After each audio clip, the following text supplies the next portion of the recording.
On this episode of A State of Control, we talk about the idea of no programming required solutions, whether it's a configuration or whether it's a fixed solution. These are commonly seen in the Cisco Touch 10 and the Zoom application. How are they impacting the world of custom control and control system programmers? All that and more on A State of Control. The network for the AV industry. What are you listening to? This is AV.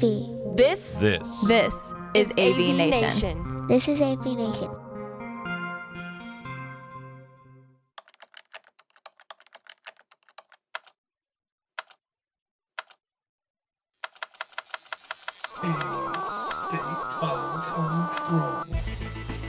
A State of Control.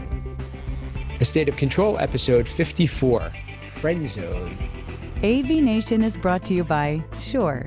Sound extraordinary. Welcome to A State of Control, an AVNation podcast that highlights the control, programming, and automation aspects of the audiovisual industry. My name is Steve Greenblatt. I'm your host. Thanks for joining us today. On today's show, we're going to be talking about the influence that fixed control appliances like the Cisco Touch 10 and dedicated apps like Skype for Business and Zoom are having on the custom control solutions offering and programming. So with me to discuss today's topic are some guests that I think are going to provide varied perspective, and I'd like to welcome them in. First and foremost, my partner at A State of Control, his name is Rich Fergoza. Welcome, Rich. How are you today? Good morning. Mellow West Coast greetings. Obviously, it's a little bit warmer than some of the climates you guys are in, so I'm not going to complain about a little bit of drizzle. Next, friend and returning guest comes from Harman Professional, and he is Chris Backus. Welcome, Chris. How are you? I'm doing well. Thanks, Steve. I appreciate you having me on the show today. Glad for you to be here. And last but not least, it's been a while since he's been on the show, back in episode 8. His name is Scott Tyner, and he comes from Bates College. Welcome, Scott. Hey, Steve. Thanks for having me. I'm looking forward to a fun conversation today. As are we. Thank you. So as we discussed before, custom control solutions and control system programming are feeling the pressure from no programming required options. And some of those are in the form of the configuration, and those are being done because they're more economical, they're easier to deploy, they're quicker to bring to market. And more recently, we're also seeing the idea of limited or even no customization options in the form of dedicated apps that run on touch panels.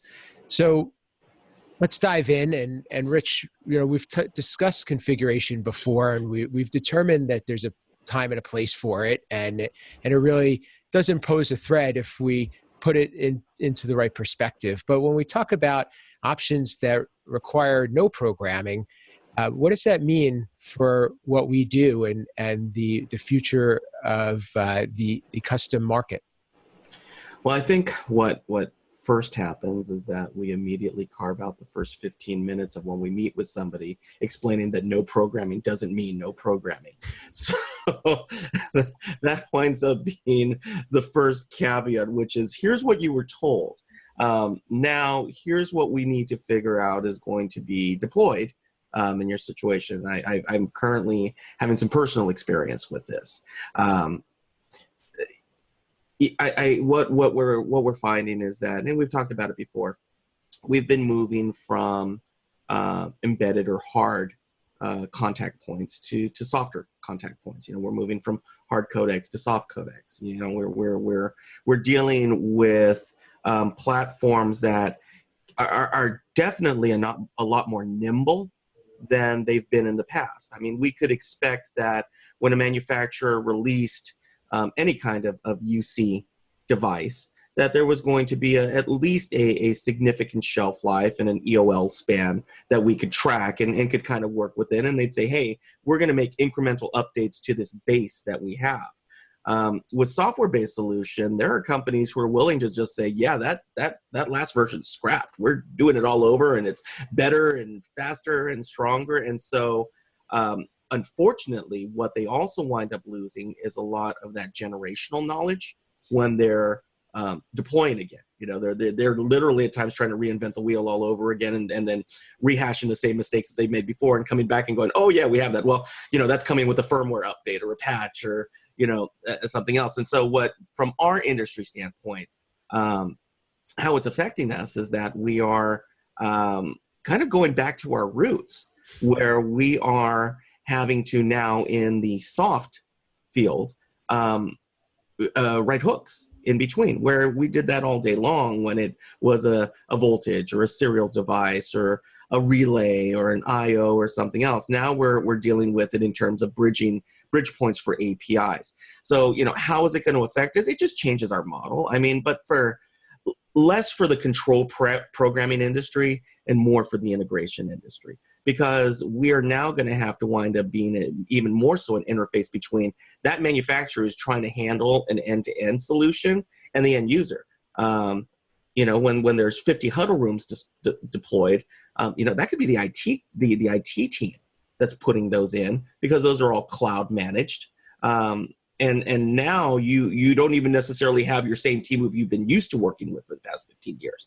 Now you're coming in and you've got a whole new group who doesn't necessarily know you, doesn't necessarily know how you fit in to the process, and you're having to re-educate them on it. So, it comes back to education. I think what's happening is that we are going to be required to communicate and exchange and educate a different group of companies and individuals deploying the solutions than we have in the past. Scott, I'll jump over to you as being one of those people that Rich is talking about educating. However, I believe these days that technology managers are very much in the know, and a lot of times asking the integrators and programmers specifically for what they want. When it comes to this type of a solution, and you're looking at weighing having a fixed application that may be less customized and more closed versus something a little bit more personalized, how do you go about making a decision like that? Yeah, and Rich, what Rich said is actually really, really interesting, and I think that people in your role will be giving us some education about this, but I think that you're right in the sense that, particularly in education, we understand that faculty really want things the way they want them. And one of the things that Rich said about no programming doesn't actually mean no programming reminds me of, I'm a lot in the IT world over here as well. We have to constantly remind people that wireless takes a whole lot of wires. And it's that same concept of, once everything's wireless, then we don't need ports in the wall, and we don't need to run wires in the building. And no, you actually do. And there's a degree to where people might have to learn this the hard way, right? Which is, you put in a room that is a dedicated video conference room with a built-in system, and all of a sudden somebody comes and says, but I want to do this in here. And you'll have to say, well, when we talked about this room and you wanted to put in this amount of money into it, you agreed that we didn't want that now. And that may be where I think Rich was saying you're going to come back in and have to tie in this standalone system with that standalone system. So maybe just a completely different kind of programming that you'll be doing from what you're used to now.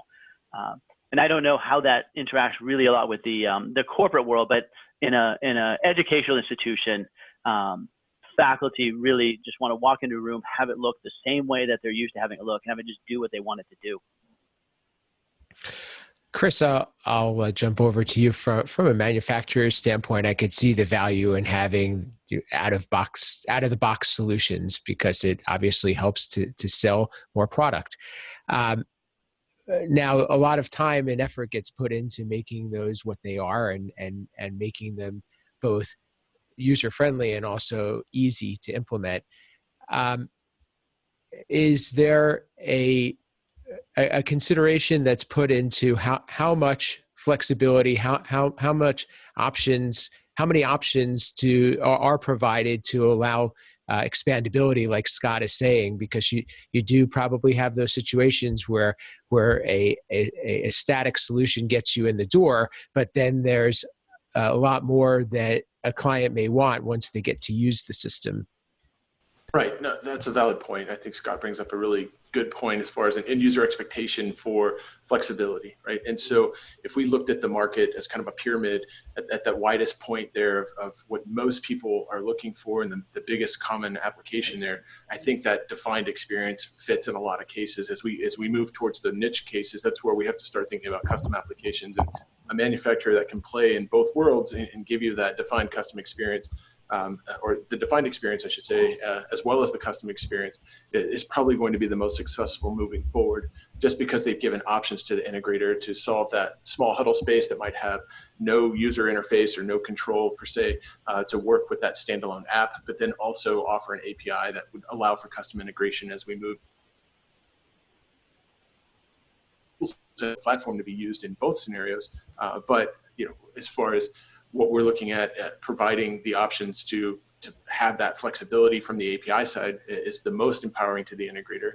I think if you look at, you mentioned earlier in the call, the Touch 10 from Cisco, and I thought it was great when it first came out. A lot of people had some confusion, and they wanted to use the Touch 10 to interface with their Cisco codec, but then they wanted to have custom control in the room because they couldn't control the rest of the environment.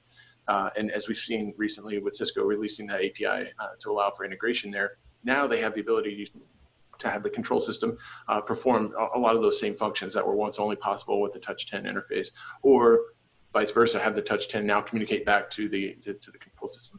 What we've also seen on the residential side, we've seen the shift from, say, Sonos, for instance, that used to control their ecosystem and have it very locked down. And then the integration market said, hey, our customer demands a little bit more refinement and integration, and they don't want to hop between apps. So we need an API, and that's exactly what they released into the market. So I think we're seeing through others' actions kind of an affirmation that you've got to live in the middle of both of those to provide a user experience that is defined as far as a manufacturer.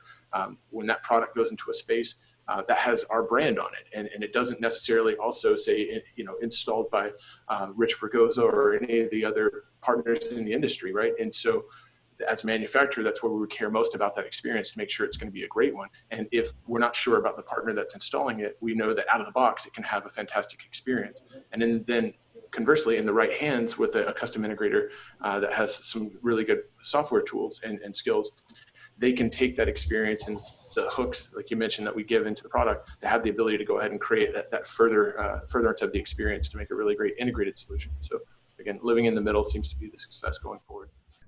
So Rich, Chris talked about the idea, as you mentioned, that there are hooks and we're going from the static solution to the custom solution, and there needs to be some consideration for expandability. When I look at the idea of having apps that you have to switch between, it brings me back to the old days where you're looking at having a bunch of remotes, and I almost feel like we're going in reverse. What are your feelings about the user experience that something like that provides? Now, granted, if you take the Cisco Touch 10 or even Zoom, one of the things that they do best is provide a very streamlined, simple, easy to understand user experience. But if you're having to toggle between that and another very independent system, are we really accomplishing that goal of making it easy for a user? Well, we're seeing this more and more. I mean, again, we're now to, it comes down to the space. I mean, keep in mind that, 20 years ago, the technology made it cost prohibitive to have a huddle space, right? You basically had a boardroom, you had maybe some meeting rooms and conference rooms, but, if you wanted to have a space for a 3 or 4 person meeting or a 2-person meeting and, interconnected offices maybe on the 2nd floor and the 15th floor, they either all got together or, you all had to schedule out and carve out time in the one conference room that could support it. So, we're dealing with an economy of scale here too, where, it goes back to clarifications. Right now, any desk that everybody has in their bullpen is technically a huddle space, right? You could have a conference and you could literally video conference to the person in the cubicle right on the other side of you if you wanted to, if you didn't want to see them. And that poses a challenge. because those are very specific. They have their own quirks. They aren't integrated necessarily into the lighting system or an overflow situation or multiple displays or, I mean, it just expands and expands. So it once again causes the conversation between purpose-built, or single use and integrated. And so that becomes the first question, which is, this space is a single use space. So, does it need a lot of app switching or jumping around or anything else? It now is, this is where you get to stay with it. And it really wasn't designed to do other than a couple of basics. And I think the manufacturers are relatively clear about that in terms of what they are and are not doing. And then the control system manufacturers are coming in and saying, okay, here's what's available to us. When you are dealing in an integrated space, I think the same still applies. It's just very easy for people to have selective amnesia when you talked about the dedicated space and then they walk into the integrated space and then they wonder, well, it worked just fine in this room. Well, yeah, you could only fit 2 people in the room and there was nothing else other than this codec and a screen. And you have a laptop input, not 14. So again, it's scale. And it comes back to, like we've been talking about, it's education, that first step, which is helping the end user understand what it is they have. They collectively see, what they've read in a spec sheet and how it should work without necessarily having the real world experience with it. And so then it becomes that guided tour of, okay, here's what you have, here's what you can do, here's the pitfalls of where you can find it, and these are where the items can fit in. These standalone little touch devices, a touch pen or whatever, are great in very specific applications. But once you leave that application, you're jumping through a whole lot of hoops that with a control system is what we've been doing for 30 years. So it becomes the perspective conversation again. Scott, I wanted to just kind of piggyback on what Rich said about the idea of having these dedicated spaces and again, establishing those ground rules. Does that fly in an environment like yours? If that is the case, where you have a dedicated space, but yet users are trying to do more, are they willing to understand that this is not what its purpose was, and they have to maybe jump through some hoops in order to do some of the more advanced features that it could possibly do, but it really wasn't designed to do? So the short answer is no, that doesn't fly. And yet the longer answer is we deal with it all the time. As anybody, when we sit down and we design a room with one of our internal clients, we really talk about, what do you want to do? What's your budget? How do we accomplish this? But at the same time, many of our rooms here on campus have always been, whether they're meeting rooms, conference rooms, classrooms, the same. You walk from one to the next, they're the same touch panel, they're the same systems, and you can just use them. And so as soon as somebody, really the only reason somebody would decide not to do that is about saving money. And so as soon as they've made that decision and the room isn't the same, they're not happy, or somebody else comes to use that room and they're not happy. I think the other one that's interesting is I heard Rich talk, and I was thinking, we use Zoom a lot here on campus. Even just this morning, it's very cold up here in Maine. It's 6 degrees. I didn't want to walk all the way across campus, so I popped open a Zoom conference and had a Zoom conference with somebody. And people they understand that environment, and they understand we might spend a minute or two. So, oh, can you hear me? Can you hear me now? Oh, okay, I've got my microphone adjusted. But when they walk into a conference room or a meeting room, they don't expect that experience, and they expect it to work. And really, I think that this all comes down to is value. And I sometimes wonder, with some of the programming or consulting or designing we've done, have we maybe kind of priced ourselves out of some of these things, and that people don't see the value we're giving them anymore in a unified system. And that also might have to do with age of people. Some of the younger generations, the 20 somethings may come in, I don't mind hopping from app to app, because it's what I do on my phone or my iPad or whatever all the time. I think that you bring up a good point there. Chris, one of the challenges that I see, and as we're rolling out a lot more systems, and one of the things that is the case is they still need to be managed and maintained, and whether it's an app, whether it is a custom solution.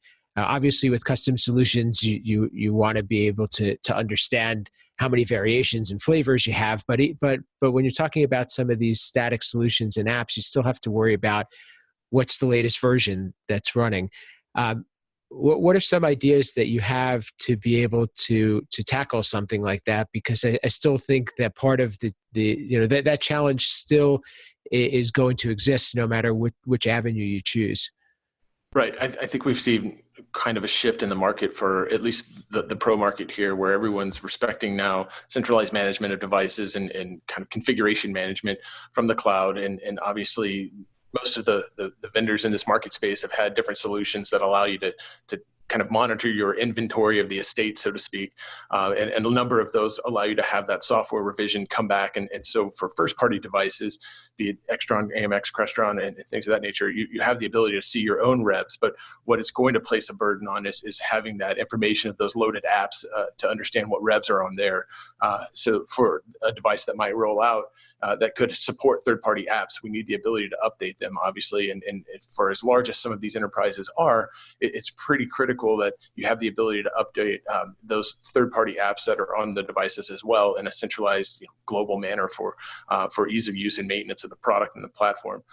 And so I think that's going to be important going forward. I'm not sure what capabilities already exist today for the other manufacturers, but I know that we're specifically looking at that as we roll out our Zoom app integration within touch panels, as well as within our other products like Ascendo Core. So it's pretty critical. Now, the interesting thing is, as an industry, we realize we're still fairly niche and a little small. And admittedly, Zoom does not check with us to make sure it's okay to roll out an update, right, that could potentially break a few systems that we're going to get calls about. But it's provided we give them tools to be able to mass upload changes to their entire estate or their inventory that's deployed.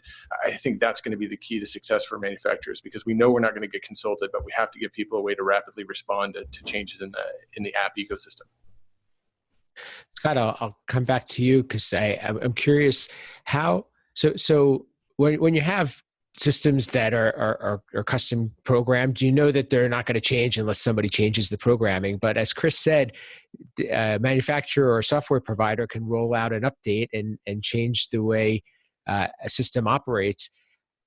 Is that okay? And how and has that become something that you form a relationship with that software provider to understand what is their roadmap, what and be able to help to anticipate updates coming in? Because if they want, they could actually change the way a system works. Never mind break something, but even you can walk in one day and the system can operate differently. Right.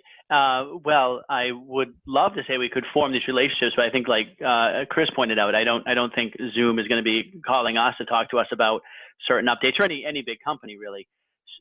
And it's interesting because I think what we see is there's always a give and a take, right? So we save some money. We deploy this thing easily. We put it in a classroom or a meeting space, but then we have to change how we support that.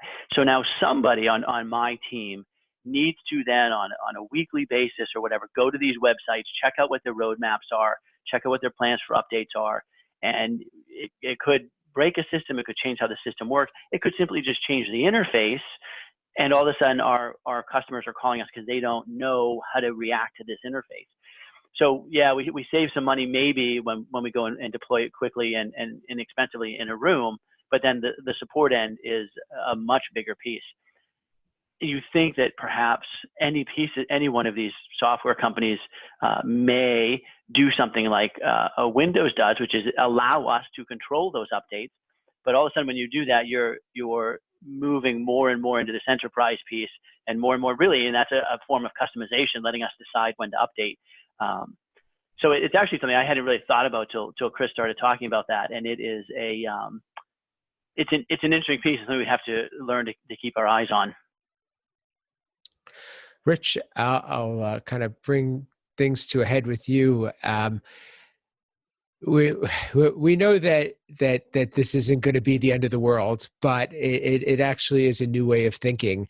From a programmer's perspective, how should they be prepared to live in this new world of integrating apps and trying to still demonstrate value, as Scott had said before, to and be that go-to resource that they once were? Well, I mean, honestly, it's if you're new, seek out the guys who have been doing it for 25 years, because you're starting all over from a software standpoint, what we had to do 25 years ago, which is a matter of saying, we're going to figure it out as we go. You have to be a jack of all trades and master of all. And so, if you want to be successful, much like everybody started out in this industry from a control system standpoint, you get to learn how to be a subject matter expert on everything. You have no choice, because your responsibility is not only to figure out your control system, but as we've been doing forever, figure out where the flaws and the gaps and how to get from here to there occur between the other. It does require opening up your thinking to the fact that there aren't many other software development tools other than the control system software that you're working with. So you have to be willing to either collaborate, hire, or learn all of those other software hooks in between. So if it does become a matter of, I mean, we're seeing that now even with our own control manufacturers, right? If you're not spending time with the more established software languages, you're going to need to start figuring that out. If you're not necessarily on the uptake on things like authentication and making sure that you have secure connections, which is completely different than an unsecure connection that we've been dealing with forever. I mean, when we first rolled out the first pieces, I mean, if 99 times out of 100, admin, you were controlling pretty much everything and called it a day. I mean, we're no longer in the day of of admin : admin, right? Username, password, where you can get into everything. So it is. It's a good lesson. I mean, it's from my West Coast vibe. Just embrace the Zen, man. It's gonna be there. And if you love learning, this is the right industry to be in, because you're constantly gonna be doing it and spending your time researching and going on the interwebs and picking it all up. And so there's some beauty in that. And I think the fact that we are seeing APIs, and even though all of them are different, at least we are having a communication standard where we are over HTTP, or HTTPS. And so at least it's getting there. It's getting closer. And we can at least communicate with manufacturers and say, it would be really nice if you could give this to us. And even if they can't give it to it, at least that it doesn't require 7 different hardware changes in a chipset or something else. That you might be able to talk them into making a software rev, which at least is a bit more nimble in terms of the response and in the call and callback to them. And so I'm excited for it. Again, in residential, obviously we are now doing our fair share of commercial, but in residential, I mean, HomeKit is supposed to, just decimate the industry for 3 years now, and people still can't turn on their lights half the time. So, they're great ideas until the manufacturers who wind up bleeding money on it decide they're not great ideas anymore. And somebody's got to be there to pick up the piece. So, I guess automation has to be used to being in the friend zone. We're the friend zone of UC. We're never quite the one that they first pick, but they always come back to us to cry on our shoulder. So, be happy in the friend zone. I think that's a great way to wrap this up. So, with that said, I'd like to thank my guests for being on today. First, Chris Backus from Harman. How can people find you, learn more about Harman Professional, and also the education offerings that you're involved in? Thanks again, Steve, for having us. You can find me on Twitter at AV Control Guy, or LinkedIn is a great place as far as Harman Pro. It's just pro.harman.com. And for all things training, you can always reach out to traininghelp@harman.com. And hopefully we can guide you to where you can find the information for what you're looking for. Wonderful. And Scott Tyner, thanks for being with us. Next time we're going to make this a lot shorter, and had some real valuable contribution. How can people find you, learn more about what you're up to? You can find me on either LinkedIn or on Twitter at @Tyner. And certainly one thing I get out of today is I'm looking for some of that West Coast vibe and warmth that Rich has got over there.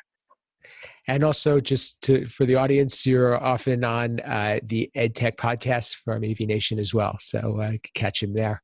And last but not least, Uncle Richie, another great show today. How can people get in touch with you and learn more about what you're up to? You can find us on the interwebs, fregosadesign.com. You can find me on Twitter at @rfregosa.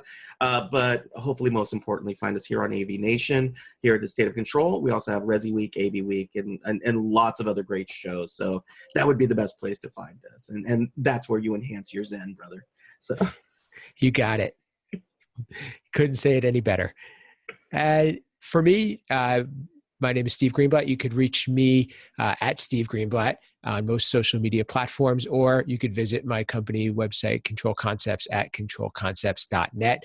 But as Rich said, most importantly, check out AVNation at avnation.tv to find this show, the weekly shows, the monthly shows, and get all that you need to know about the industry events and the news of the industry. While you're there, please check out the supporters for State of Control.